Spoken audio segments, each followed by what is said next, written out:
If you're here today, I'm assuming you're all aware of who Jeff Passan is. He is an accomplished sports journalist and senior MLB insider at ESPN. He graduated from Syracuse University's S.I. Newhouse School of Communications in 2002 with a degree in journalism. Passan's love for baseball started in his hometown of Cleveland, Ohio, where he grew up watching the great Indians of the late 1990s.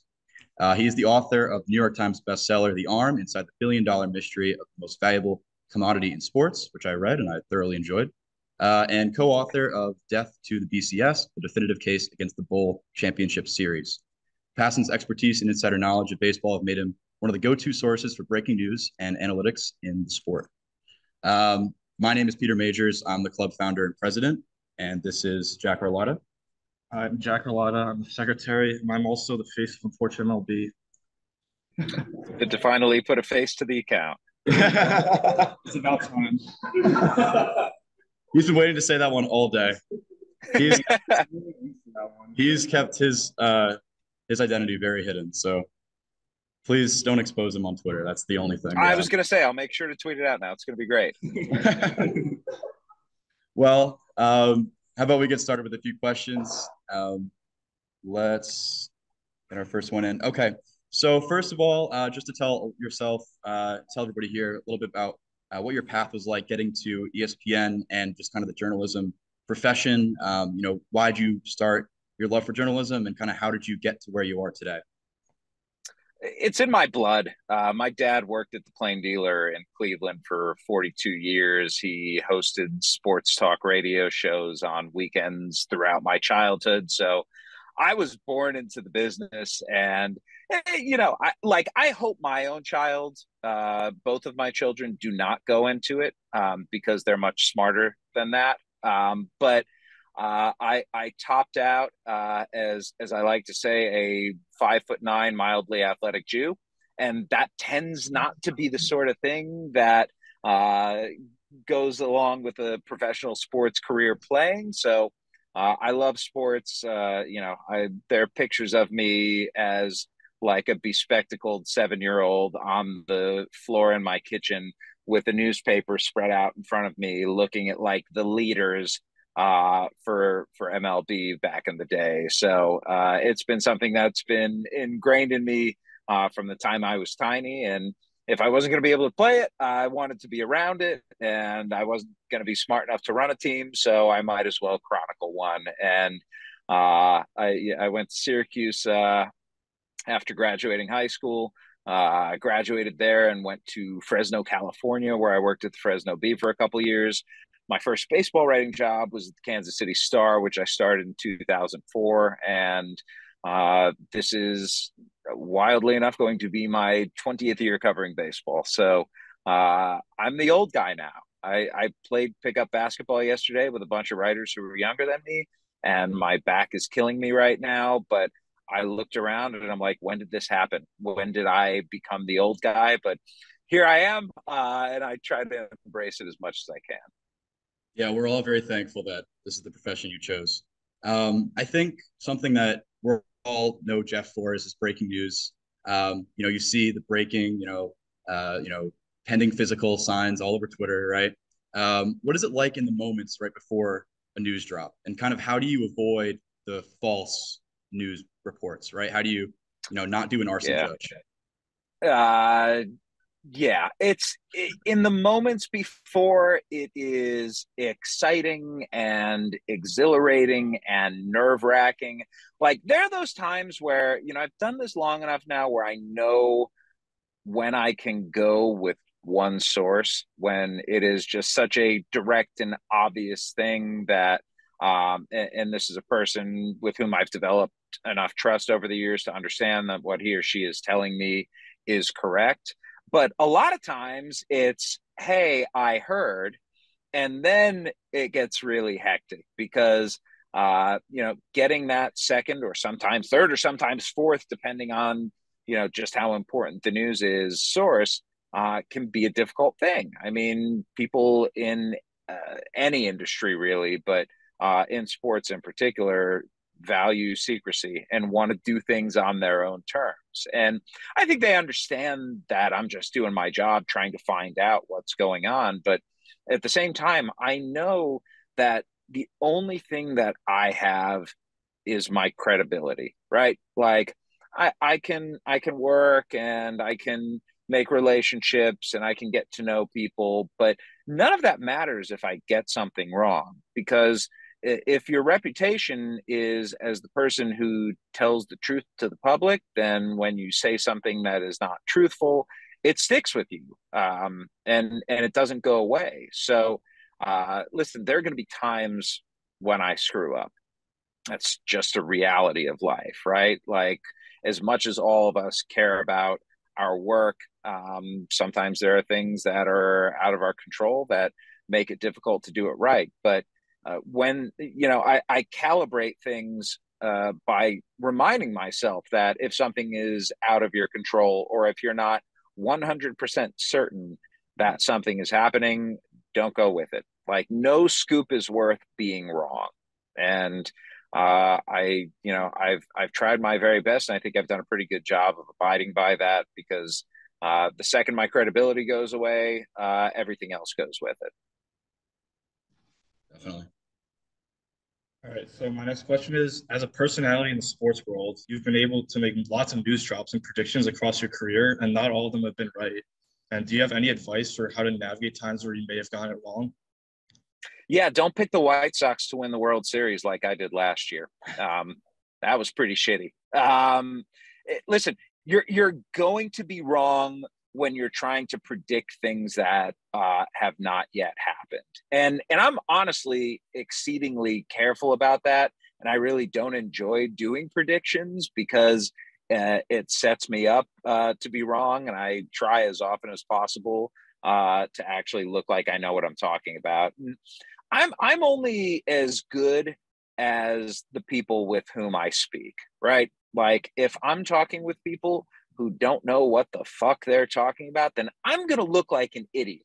So I keep track of these things. And whether it's evaluators, GMs, scouts, whoever it may be, when they get something wrong, I enjoy reminding them that they were wrong, and essentially challenge them to give me better information next time, because I'm putting it out there. My name is on it. And when you do stuff like make a terrible World Series pick, or in his first spring training, say Shohei Ohtani needs to go to the minor leagues because he can't hit.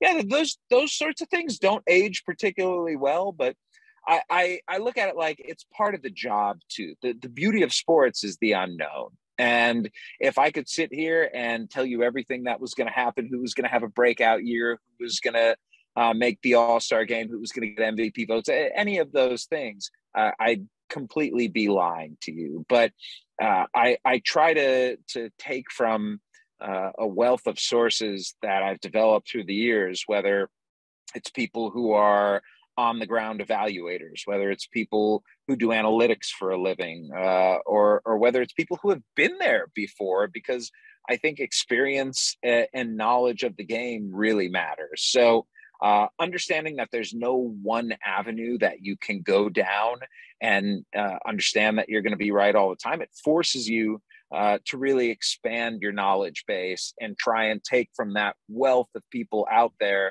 who have some sense of what's going on. And then you collate the information and do the best you can to put it out there in a cogent fashion, so that people understand what the game is about. Because that ultimately, I think, is what my job is. It's trying to understand this game and educate people as best as I can about what's actually going on. All right, thank you, Jeff. And my next question is, how do you gain the trust of insider sources and build those relationships over time? It's a lot easier now than it used to be, because number one, I work for ESPN, and the reputation of ESPN. I mean, I think most sports fans would agree that when it comes to a reliable source, ESPN is far and away the number one out there. But it's also the same way that you make a friend, or the same way that you seek a mate. It's getting to know them and getting to know what's important to them and what they care about, and trying to be there to lend an ear or help them out through something, or give them information that they might not otherwise know. And doing that within ethical bounds is tricky, but I feel like I've gotten to a place now where I'm comfortable with the relationships I have with sources. They understand that there are going to be times that I'm writing negative things about either them or the team that they work for or play with, and that's something that I have to do because to be credible, you can't just be someone who's going out there with rose-colored glasses and everything's sunshine and rainbows. It's not. Like this is an industry that has bad people who do bad things and that has teams that make bad moves. And if you write only about the good stuff or report only about the positive, then you're just a stenographer at that point as opposed to a journalist. And as much as I look at myself as a sports reporter, the reporter part is much more important than the sports part. Sports just happens to be the beat that I cover, whereas the fundamentals of journalism underpin everything that I do. Thank you, Jeff. What's up, Jeff? I'm Matt, another member of the e-board here at our club. I got a question about Twitter for you. Please.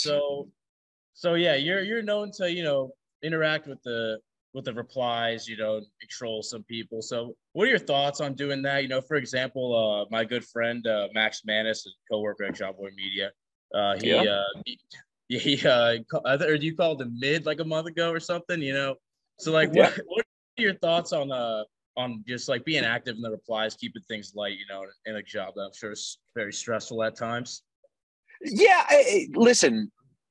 Social media is a wasteland. I think it's terrible for society. I worry about my own children and, this generation that's growing up with it being such a fundamental part of life. So I try to approach it in a fun way because if there's something I can do to put a smile on people's faces, then I would prefer to do that. And I hope people understand too that when I'm cracking back on someone in the replies, it is normally generally just me not like being a dick, but just like being a dick. Like there's a difference between those two things. And I hope Max saw that as me trying to have fun. I know, listen, he loved it. Max he loved being called mid, I mean, he is. So I sometimes I take for granted that I don't know the people who I clap back at well enough to say some of the things that I do. And I may be getting out of line and they may not take it the way that I intended. And so I frankly, I have probably pulled back a little bit on that accordingly. And also I've let loose on social media before with things that I should not have said. And I've worn it hard because of that. And rightfully so. Like that's, as much as I don't think I've made mistakes transactionally in years with stuff like that, where I'm just trying to get a laugh. Well, my 10-year-old tries to get laughs all the time. It is horribly inappropriate and just says dumb things. And I love him for it. I love that he wants to entertain people and put a smile on their faces. But sometimes you gotta look at what you're doing and understand that the consequences are not necessarily what you intended them to be. And that as much as the intentions might have been good, intentions sometimes don't matter when it hurts people. So I'd say as I'm getting older, I'm trying to be a little more careful and judicious with that. And unless someone's a real asshole, I tend to do it toward people who have a larger social media following and have probably had terrible things in their mentions before, and we'll look at it like, oh, I got roasted by Jeff, that's a cool thing, as opposed to, oh, this guy who has however many followers he does is being mean to me. Because I don't ever want somebody, unless they say something terrible, in which case I hope they think I'm mean to them because they deserve it. But I don't want people, when I'm doing it like that, to look at it like, who's this person who's being a bully, because that's the last thing I ever want to do, to denigrate somebody in a way that they feel is malicious. Yeah, absolutely. Thanks, Jeff. Hey, Jeff, I'm Anthony, the graduate liaison here with the club. One question I had for you is I was just curious, like, what's your favorite news that you dropped over the years or story that you wrote? I know it's probably hard to pick just one, but what would be your favorite or some of your favorites? So my wife was pregnant with our second child. We had moved out of our house and were remodeling another one. And we were living in this shitty little apartment. And I got a tip that Yu Darvish was going to be signing with the Rangers. And this was like early on in my sort of news breaking career, I guess. You know, you guys are all too young to remember this, but when I started writing baseball, I think what I was probably best known for was like, I was a good writer. I could do a really good feature story or something interesting, but I always found breaking news stuff to be kind of vacuous. And I was wrong about that, because honestly, breaking news forces you to make a lot more phone calls than you would otherwise. Talking with people allows you to learn much more about the game. And the more you know about the game, the better the other stories you're writing are going to be. So this was early on, and I really didn't know how to work it quite as much. And I didn't have the reputation of being someone who broke a lot of news. So the negotiation that I had with a source who could confirm this for me and who knew about what was happening, it was just the worst. I remember like pacing around this terrible little apartment, just like talking with the guy and waiting, and then calling him back, and he was playing cat and mouse with me. And finally I was like, just tell me, asshole. And he finally like gave up. And so knowing that after all that work, I had finally gotten the scoop on that, was able to break it. That one holds a special place in my heart. Breaking Mike Trout's first contract extension from Russia, where I was covering the Olympics, was pretty awesome. My first, no, you know what? My first news break with ESPN was, I think I started on January 1st, 2019, Troy Tulowitzki going to the Yankees. That was fun just because it was the first one at ESPN. You know, that spring, getting Manny Machado's a deal with the Padres. Like, there are lots of them that I hold near and dear. And listen, I'd be lying if I said the really big ones didn't mean more, because they do. It's very cool when, you know, the part of this job that I appreciate the most now is knowing that I don't know what the actual number is, but I assume it's tens of thousands of people have my tweets, you know, on alert, and that when I tweet something out and it goes to their phone and it pops up and it's something that they were either hoping for or not expecting, that I made someone's day, and that those same people are taking this tweet and sending it around to their friends like, holy shit, you see what's up? Like, that is very cool. And that's such a privilege to be able to do, and something that I do not take for granted at all. Yeah, those are definitely some great answers. Like, it's cool to like hear about what goes on behind the scenes, because you always feel like, oh, you just hear the news and then you share it, but there really is a lot that goes into it, and it's interesting that. Yeah, I wish it were that easy. Yeah. Listen, like here's the thing that I think people should understand. Every piece of news that I get, even though I probably just heard about it minutes or maybe hours earlier, has taken weeks and months and usually years to get, because it's about people knowing that they're going to trust me to tell the story or break the news in the right way. And that trust, it warms my heart every day to know that people look at me as someone who is trustworthy, whether it's readers or viewers or sources.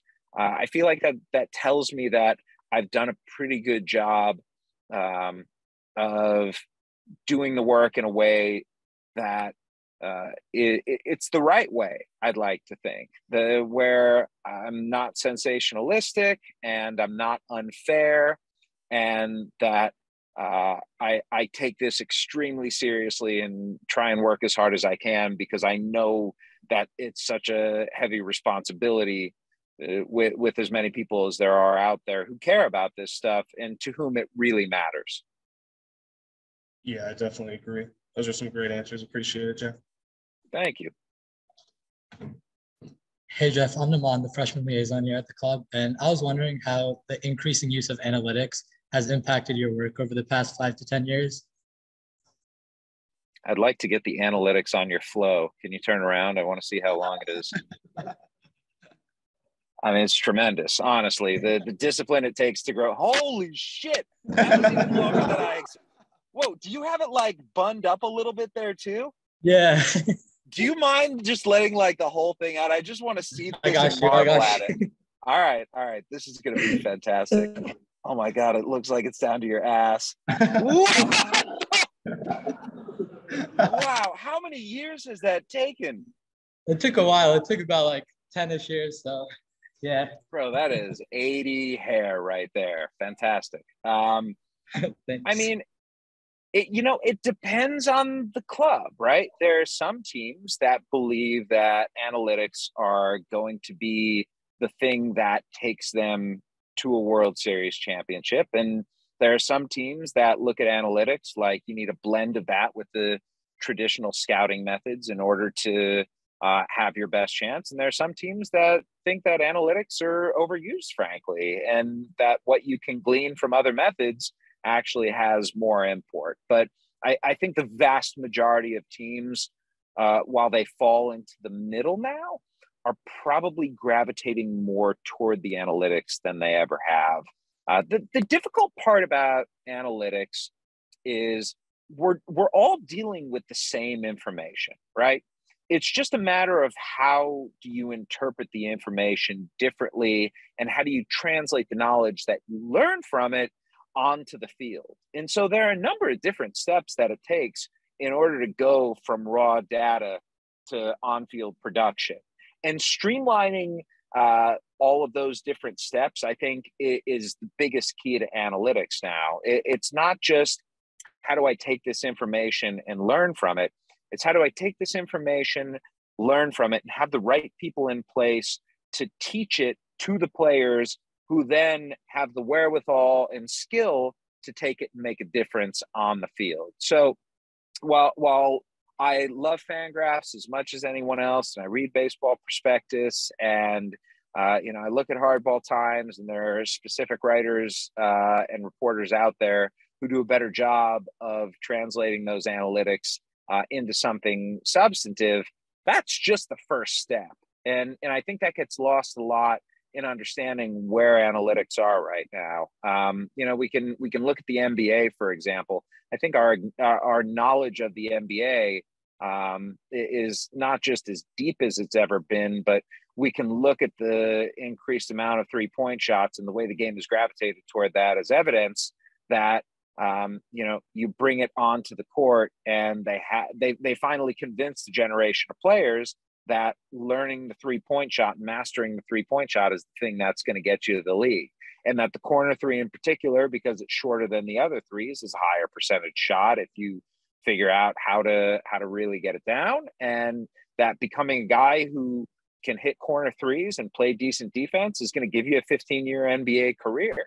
That to me is where analytics are cool. It's when you take something that we should have known this whole time, right? Like, because it's logical and because it's sensible and because it's obvious, but the human brain is so conditioned with confirmation bias that until somebody tells us this, doesn't just tell us this, but convinces us that it's right because it's so overwhelmingly obvious that it is right, we're much more open-minded in sports now, I think, than we were a generation ago. And that open-mindedness has led to different games in basketball and baseball and hockey, maybe a little less so in football, but even in football, we're going for it on fourth down now.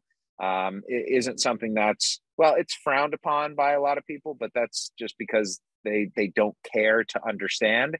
it's embraced by coaches who realize that it is likelier to get them to win games. And that's the ultimate goal of this all, right?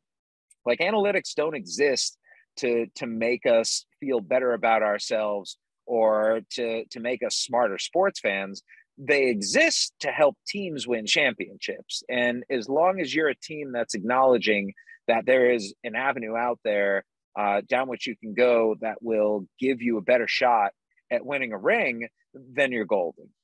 Right. Yeah, it's awesome to see how much analytics has like impacted so many fields in the MLB. So thank you so much. My pleasure. Thank you. God, I just love that hair. Thanks. One last question before we open it up to our viewers here. Since you wrote The Arm in 2016, what enhancements have you seen the most when it comes to preventing tears in the UCL? And I guess if you had to rewrite that book, right, how would you maybe approach it differently, or with the new knowledge that you have now, how would you adjust that? They've done nothing to address UCL tears. It's embarrassing. The industry has failed. The limitations that are in place at youth tournaments aren't followed. Baseball, just by and large, does a really shitty job of protecting what I said in the subtitle of the book, the most valuable commodity in sports. I mean, if we just look at how much pitchers are paid every year, and how many hundreds of millions of dollars are lost to injuries, it's obvious. I think the approach, that's an interesting question, because I think when I started the project, so it was in 2012, and my son was like 3 or 4 months old at the time. And I imagine nobody in this room has kids at this point. But when you do, what you'll learn is that they're terrible for sleep. And I was up in the middle of the night, and I don't know if any of you guys have this, but when it's really late and I'm sleep deprived, my mind kind of starts racing. And my mind was racing that night as it was like 4 o'clock in the morning. And it was harkening back to a call I had earlier in the day with Dan Duquette, who was the general manager of the Orioles at the time. They had drafted Dylan Bundy, and they were limiting him to like 1 or 2 innings, even though he had thrown like 190 pitches in a game in high school in Oklahoma. And I asked him why you're limiting him like that. And, you know, he really didn't have anything substantive to back up the reasoning. It was essentially because he was scared. And I remember talking with Alex Anthopoulos, who was with the Blue Jays at the time, a few weeks earlier, and asking him a similar question, because they had either pitch limits or inning limits on Noah Syndergaard and Aaron Sanchez and Justin Nicolino, who were the 3 best pitching prospects at the time. And I said, why are you doing it this way? And Alex, you know, to his credit, said, I don't know. And it was a very, very honest thing for a general manager who's in charge of $150 million payroll and stewarding a franchise to a championship to admit that he doesn't understand the pitching arm or how to keep guys healthy. And as I'm sitting there with my child, I was like, well, okay, so Alex doesn't understand this, and Dan doesn't understand this, and Nolan Ryan used to do this. And I mean, all these things are rushing through my head. And I'm like, this is a book. Like, there's just too much here not to explore. And I think the approach that I took in the book was that I'm going to crack this case. I'm going to solve this problem, which was like such an arrogant thing to think. Like, this industry where the franchises combined are worth $50 billion. You think they haven't tried this shit? You think they haven't spent like untold millions of dollars trying to do it themselves? And you think you, with a notebook and a pen and a recorder, are going to be able to do this? I don't know how that would have changed my approach or my reporting, but I think when you start off from that premise, you may be limiting yourself a little bit. And I look back and, you know, the book's been out almost 7 years now, and I'm really proud of it. And I think, you know, aside from like the Trevor Bauer chapter, it's held up pretty well. So I you know, what I see from that and what I take away from it, I feel like I did a good job. But the fact that, you know, we're approaching a decade later and next to nothing has changed, and at the beginning of every college season, like I think there have been 3 high-profile TJs already at SEC schools, and we're bound to see some more coming up here as spring training ramps up and with the WBC. There's still no answer. I think pitching knowledge has not been geared toward health. It has been geared toward performance. And honestly, maybe because enough guys have come back from Tommy John as healthy as they have and as productive as they have, you can argue actuarially that's the right thing to do. But I just look at it like my kid, who, when I was writing the book at the time, my older one, when the book came out, was 8 years old. Like, he's a freshman in high school now, and he's still pitching, and he's kind of good. And it scares me to death that he's gonna run into the same thing that I see again and again and again ad nauseum with young pitching prospects. Even the ones who do go down like the right path and who aren't participating in showcases, multiple times a month, and who aren't playing 70 games a summer, and who do arm care and who work with the right coaches. Genetics plays a big role in this too. So as clean as my kid's mechanics are, and as strong as he is, because his lifting is geared toward a particular thing, and as conscientious as he is about his arm, and as well as he takes care of it, he may just have a really bad UCL and may just have been born with weak tissue. And as much as we have tried to keep him healthy, he's throwing very hard now. And the fact that he's throwing hard, every mile per hour he gains, I look at it with both pride and dread. Pride in that, this is a kid who's taken a lot of time and a lot of effort and really cares about it and really loves it and has gone about trying to get better, which swells my heart. I love it. And every mile per hour harder he throws, he gets closer to that danger zone where, what he's doing out there on the mound just is not good long-term for arm health. And is he going to reach a point where his UCL or his shoulder just says uncle? I fear that all the time. Yeah, that's relatable for a lot of people, I feel like. And so very well said. All right, so now we're going to open it up to questions. I suppose if you guys want to come up here and ask questions, that might be easiest. Or if you can just raise hands, I can ask it if Jeff can't hear. But does anybody want to start, or anybody in the chat on Zoom? Just put it in there, and then you can read directly off. Anyone? Matt? Yeah, just say it.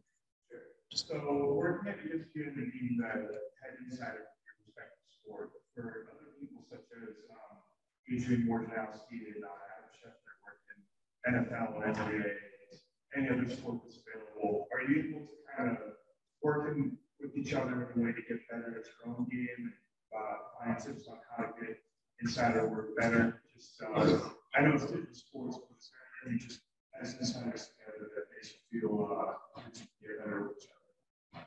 Did you hear that, Jeff? Nope. But Great. It sounded like a long question, so good luck repeating. I will shorten it for sake of that. So basically, he asked with Woj and Schefter, right? I feel like a lot of people see you guys as sort of the lead, respective lead reporters in each of the sports. Where have you been able to improve your craft from their work, and I guess have they impacted what you do as a reporter?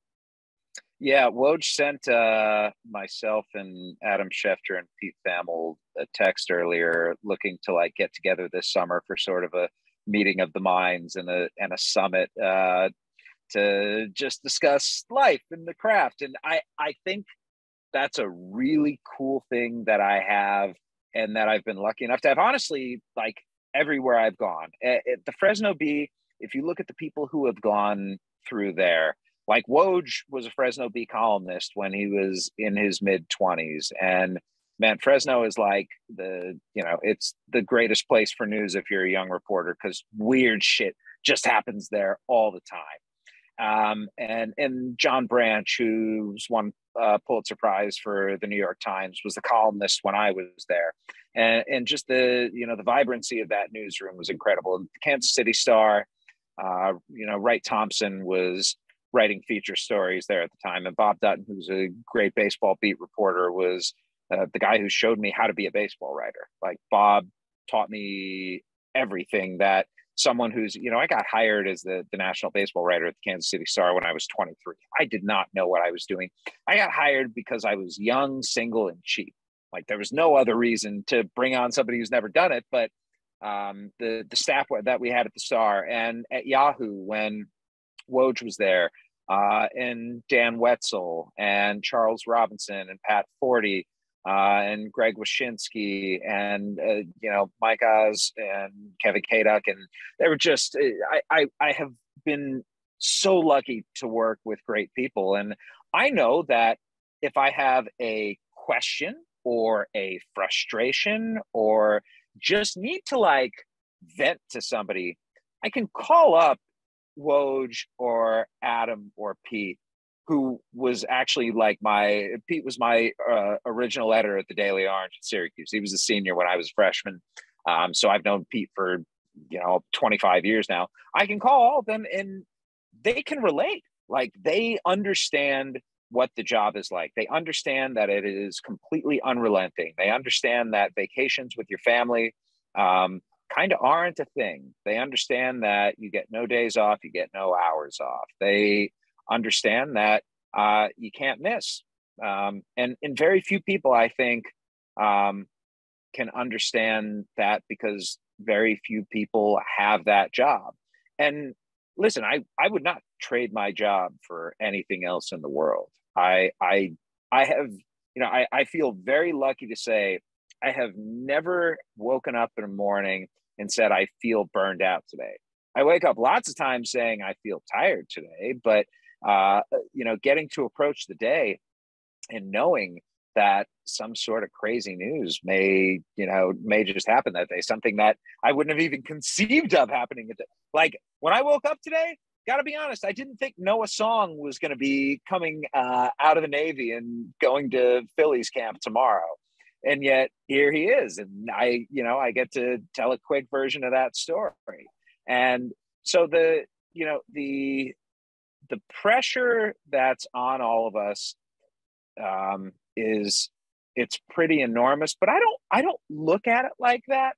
I look at it like the pressure on me is to do the job to the best of my ability. And I understand I'm going to miss stuff. I'm probably going to miss stuff pretty often, because Ken Rosenthal is excellent at his job, and Evan Drellick is excellent at his job, and Joel Sherman is excellent at his job, and Mark Feinshand is excellent at his job, and there are plenty of other baseball writers who have been around for a long time. John Heyman, I can keep going on. People who do this really, really well. I just want to do it better than him, and having Adrian and Adam and Pete there to get to talk with them about it and to get to learn from them. Like, I learn shit from them all the time, because there are things that I don't know. There are things that I will never know, but I've remained curious throughout the years, and I've remained motivated, because being really good at this is important to me. That's an excellent answer. Applicable to everything in life. Yeah, absolutely. Yeah. There's a few more questions in the chat. I have some difficulty seeing it with my setup right now. If you could, I guess, read through them and answer them as you may. Okay, hold on. I'm terrible at Zoom, so let's try this. Okay. Chat. Oh, hi, Max. What's up, Max Jeff? Manus. How are you? Thank you. I accept your apology, and I appreciated the interaction. Yeah, no, that wasn't an apology. So, okay, hold on. I closed your question there. Let me open it back up. What books helped you the most about a career in baseball, both that do and don't have to do directly with baseball? I got to be honest. I am not that big of a book reader. I read a lot, don't get me wrong, and I try and have a really wide breadth of knowledge. But I don't know if it's that I don't have the patience to read books. It's that when I read books, I like doing it not in one sitting necessarily, because like 300 pages at a time is hard to do, but like 2 or 3 sittings tends to be the most that really keeps my attention, unless it's just a super enthralling book. And I just don't have the time to do it. Like having kids sucks sometimes because, you know, they need your love and attention. How dare they? And I don't want my children when they grow up, and this may still happen, honestly, but I don't want them when they grow up to end up sitting with a therapist saying my dad wasn't there or my dad was occupied by work. And I have no doubt that they will say my dad's face was buried in his phone too much, because that's just that's the reality of the job. But I would say if you're getting into baseball, there are a few types of books that you might want to look at. I think, listen, having a good background in analytics is never a bad thing. And I think, Travis Sawchik, I think Big Data Baseball and the book he wrote with Ben Lindbergh are both really sort of good primers to start with. But I would also look at books of the history of baseball. What's the name of the book? In the Glory of Their Times, I think it's called. And John Hellier's book, Lords of the Realm, to me is the best baseball book that's ever been written. It's essentially about how the Major League Baseball Players Association came to be and all the labor wars that existed back in the day. And it's not an oral history. Like I look at oral histories and think they're kind of lazy, honestly. This is like, it has oral history level knowledge, but it's also an extraordinarily well-written book. But I would also look at books on history. I would look at books on economics. I would look at books on leadership. I would look at books on culture. I would look at books on medicine. Like, the beauty of my job and the reason that I love it so much is because it allows me to be a polymath. Like, I have to know something in all of those areas to be intelligent about the subject that I'm writing about. Baseball is not just baseball. Baseball is interpersonal relationships, and baseball is physics, and baseball is math, and baseball is law, and baseball is medicine, and baseball is all of these different things that, you know, I look at reporters who report on education or who report on politics or who report on health or who report on science or who report on entertainment. And I'm like, you guys are suckers. I get to do all that shit in one. And it's such a cool part of the job to me that I get to seek knowledge in all these different areas. And a lot of times I do it in like 2,000 or 5,000 word fell swoops, whether it's magazine articles, newspaper stories, digital publications like The Athletic. Like I try and learn from everywhere. And so don't limit yourself, like, especially in college.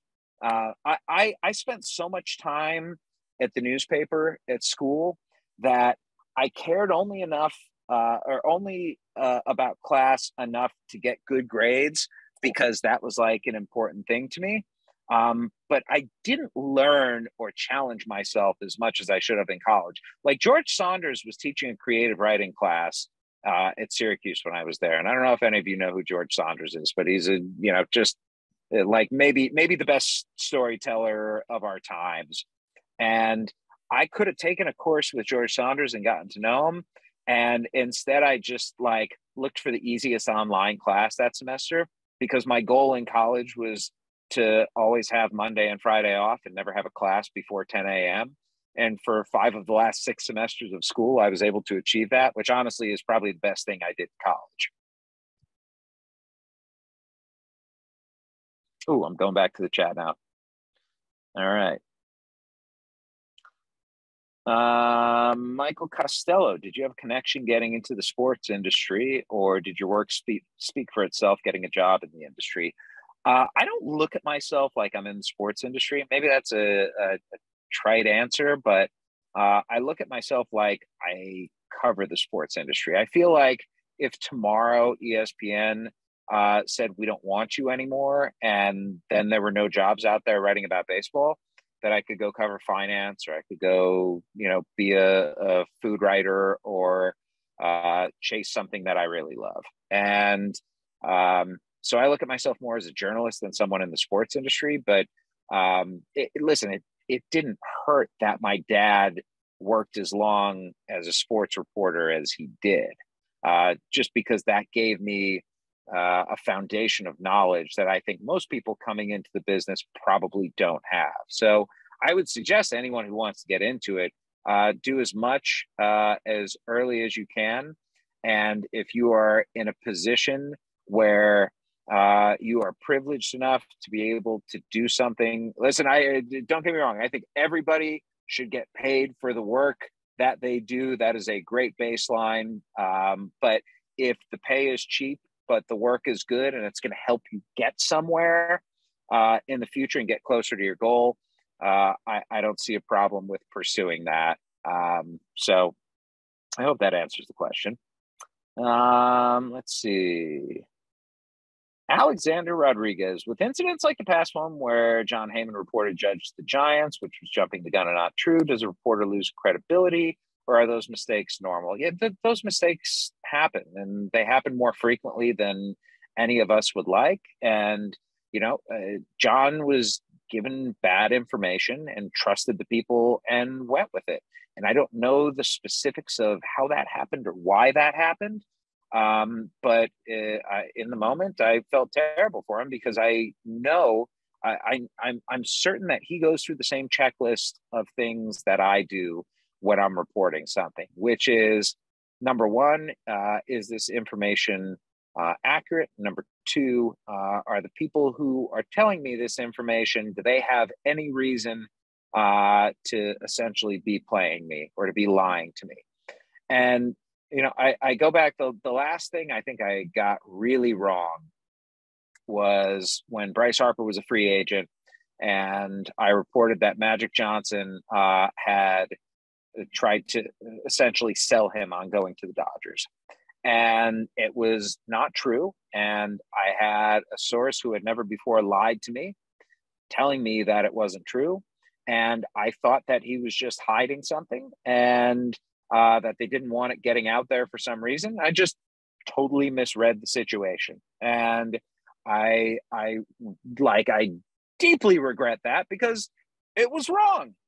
But I also know that I am a human being and I am prone to error, and it's bound to happen. And when it happens, there is truly no worse feeling in the world. But I feel like if you own your errors and you go over in your mind how they happened, and you put new safeguards in place to ensure that they don't anymore, then that's going to put you in a position to succeed going forward. And listen, it's hard to realize this, especially when you're young.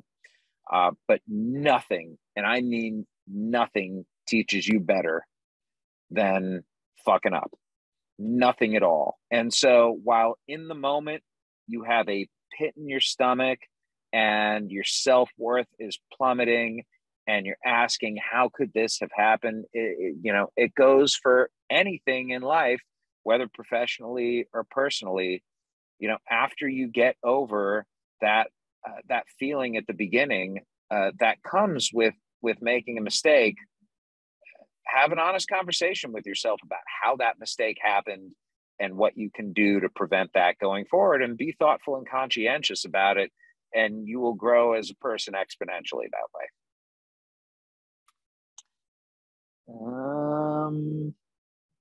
I think that's it so far. Great. Anyone else have questions in the crowd here live? Yeah, just better to come up, because it's just, yeah. Yeah, just two more. Jeff, is two more good? Yeah, two more straight. Okay, cool. Very good. Hi, Jeff. Matt Lewandowski. I just want to start off quickly by saying I'm a fellow Clevelander, and I had great pride as a manager with the U.S. football team, University School, in beating your Solon Comets 2 times over the past year. So I just wanted to update you on the scoreboard. But something off of the whole, advice thing here, just kind of your opinion. We saw this past year our Cleveland Guardians go up against one of the mega teams, small cap, small salary base, going up against the Yankees. And I'm just kind of wondering, do you see this happening more and more as time goes on, where these teams that are able to find, these value players and piece them together well are able to go up and compete against, money from God almost? Or do you think that this is going to be a trend that, might pop up every once in a while, but eventually it'll just kind of fade to black and mega teams will just kind of rule supreme? I mean, disparity in baseball is not something that is new or novel. It goes back to the Yankees using other clubs essentially as farm systems back in the 40s and 50s and 60s. And it goes back to Branch Rickey, having 300 or 400 minor leaguers in the Dodgers system when everybody else, had 50 or 75 or 100. But I think ignoring the financial disparity would be a mistake. I also think that the perspective with which we see that financial disparity is important to note. And listen, the San Diego Padres are illustrative that being in a small media market does not mean that you're having a small payroll. And in fact, this was likely before your times, but the highest payrolls in the mid-1990s belonged to the Baltimore Orioles and the Cleveland Indians. And so I understand that the money is bigger now. The money is different, that the Padres don't have any other teams in their city, that they sold equity to get the cash to finance this. All of these things are true. But I also look at a team like the Golden State Warriors that and I know it's a different sport, but every year the Warriors are significantly over the cap, paying an enormous luxury tax bill. And what do you know? They've won a lot, and they are the most valuable franchise ahead of the Los Angeles Lakers, New York Knicks, and Boston Celtics, which is, I get San Francisco's a big city, but that's a wild thing to me. And I think that, and perhaps the Padres, if they do win, are proof that sometimes you got to invest in order to reap the benefits of it, and that your franchise value will grow, maybe commensurate, maybe even more, but that being in a business sometimes does involve risk. And I think John Middleton, the Phillies owner, said it really well a few days ago. He essentially said, nobody, when I die, is going to care whether I profited from owning the Philadelphia Phillies. They're going to care about if I won championships. And I wish that were the mindset of all ball clubs out there. And I think in Cleveland, David Blitzer essentially being on a path to buy a majority share of that team. He's the sort of person who's going to operate a lot more like Peter Seidler or John Middleton than Paul Dolan does right now. Awesome. Thank you very much. Oh, US sucks, by the way. Oh, thank you. You're welcome. Hey, Jeff, my name is Raphael Levin, and I was wondering if it's spring training, have you noticed any attitudes towards the shift rules that have came into place this off season? And then also what adjustments can we expect teams to make regarding the new rules? Nobody gives a damn about the shift. Of the new rules, I actually think it's going to be the least impactful, because you're still going to see guys, shortstops gravitating towards second base. They may not be on the opposite side of the bag, but they're still going to be playing up the middle, and second basemen against right-handed pull hitters are going to be playing up the middle as well. It's just going to be a step away as opposed to a few steps. The pitch clock, it's going to be a thing. I'm excited for Friday. Friday's the first spring training game. It's going to be between the Rangers and the Royals. It's going to be the first game where the pitch clock is used with major league players. And I think the pitch clock is going to have an enormous and an enormously good impact on baseball. I know there are people out there who say, I love baseball. Why would I want any less of it? And my response to that is, you're not getting any less of it. You're just getting less dead time. And that is, listen, we only have 24 hours in a day.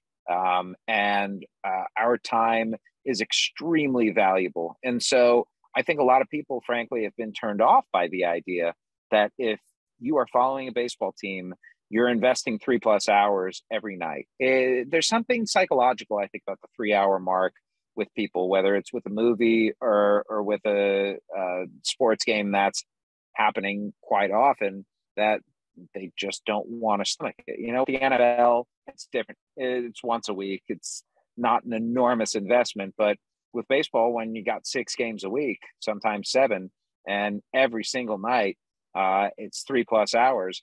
I just think that having 2.5-hour games regularly, as I believe we're going to, and I think the average game time is probably going to be closer to 240 or 245 after it was 307 last year.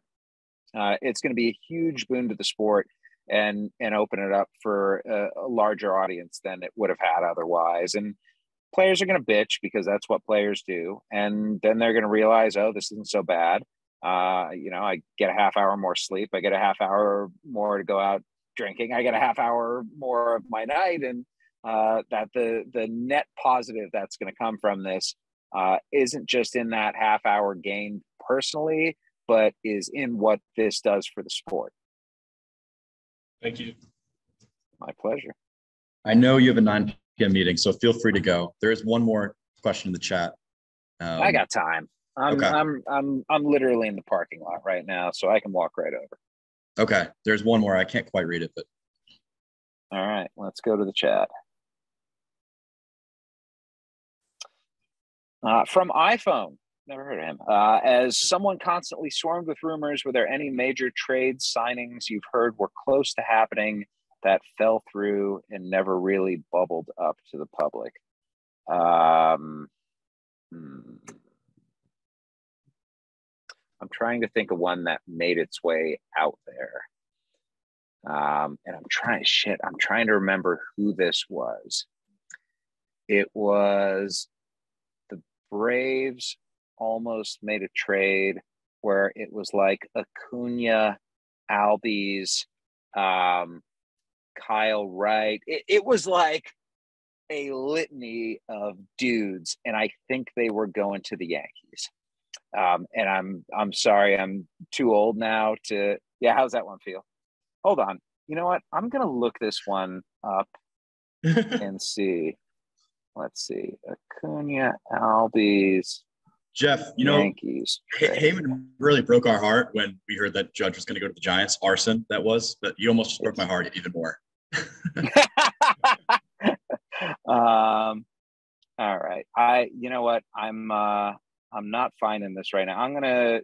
I will get back to you guys on this so I can break your heart again. Look, Ronald Acuna may have sucked and Ozzy Albies may have torn up his knee. And the beauty of sports is that you legitimately never know what's going to happen. And so while these trades on paper look great, I mean, how many other trades on paper have looked, somebody brought this up in my mentions.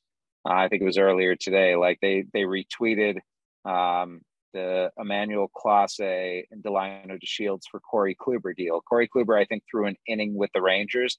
And at the time, everybody was like, fleece! And now Clase is like the second best closer in baseball. So the unpredictability of the game is what makes us love it. And I you know what? If you're a Yankees fan, honestly, shut up. You have it so good compared to, I do not want to hear the lamentations of Yankees fans and how awful it is. Oh no, we haven't won a championship since 2000. Cleveland hasn't won since 1948, you dick. Don't bitch about things at all because you guys have it pretty good. You're looking for your 28th championship. Do you realize how many that is? Jeff, we've only been alive for one. Come on. That's honestly, that's fair. Well, the last time the Indians won a World Series was before Mickey Mantle played baseball, I'm pretty sure. Or no, yeah. Right? 51? Yes. Yeah.